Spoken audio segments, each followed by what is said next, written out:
The next one is the Indian and World Food Program Treaty. That is what this treaty is all about is nothing but India and World Food Program has signed a letter of intent. Where is this term? Letter of intent is nothing but it is the preliminary commitment. So they made a commitment between the India as well as World Food Program. They made a collaboration in order to promote and provide the food to different vulnerable groups in the crisis affected areas in order to fight the hunger crisis globally.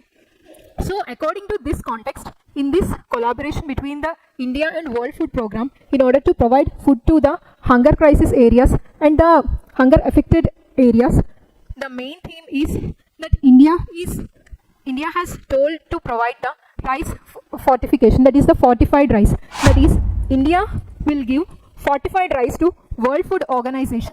Then this World Food Organization will distribute this fortified rice among the different vulnerable communities of entire worldwide where the crisis affected areas has been observed. So from India, the rice fortified, that is the fortified rice, will be provided to World Food Organization, will be looked over by the Department of Food and Public Distribution.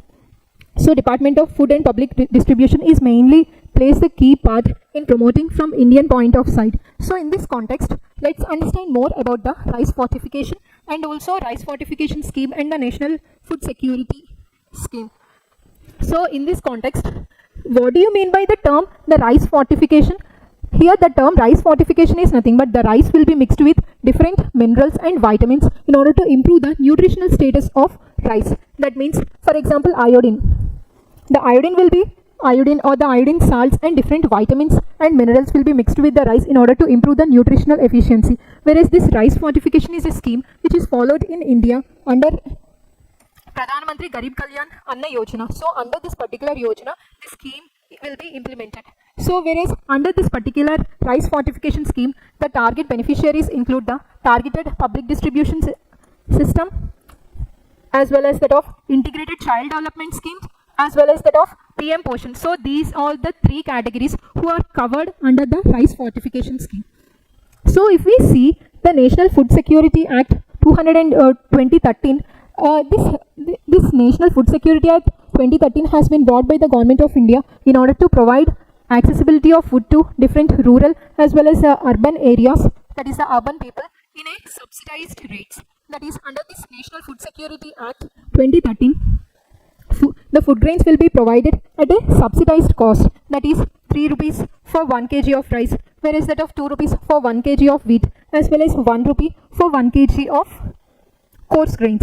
So under this National Food Security Act, the beneficiaries are 75% of rural areas, that is the 75% of rural population, 50% of urban population, and this entirely combined together, 2/3 population of India, that is the 80 crore population of India, they all will belong to that of the TDA, that is the Targeted Public Distribution System. They will come under this. Whereas under the National Food Security Act, government will provide the subsidized, will provide the food grains at subsidized rates. But later in 2020, government has come up with, under Atmanirbhar Bharat, government has come up with the Pradhan Mantri Garib Kalyan Anna Yojana. Under this particular scheme, the food will be provided to all this 80 crore people without any subsidized rate. That is, free food grains will be provided to this particular 80 crore population under this Pradhan Mantri Garib Kalyan Anna Yojana.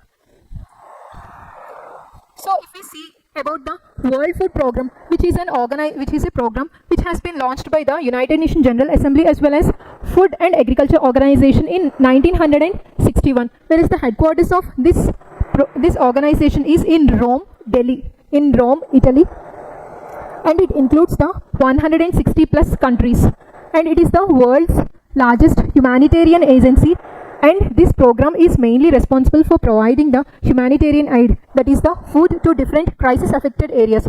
Because of its contribution, it got the Nobel Peace Prize in 2020. It got the Nobel Peace Prize. So in this context of hunger crisis, let's understand there is a report which is very important in news, that is called the Global Report on Food Crisis 2025. This Global Report on Food Crisis 2025, this report will be published annually by Global Network Against the Food Crisis. This network includes the European Union, Food and Agriculture Organization as well as the World Food Program. So this will publish this particular report, and this report includes the comprehensive analysis of the food insecurity in different crisis affected areas. So it mainly see the comprehensive analysis of acute food shortage, whereas it analyzes the severity of hunger crisis and the causes of hunger crisis in different crisis affected areas. So it is all about the report.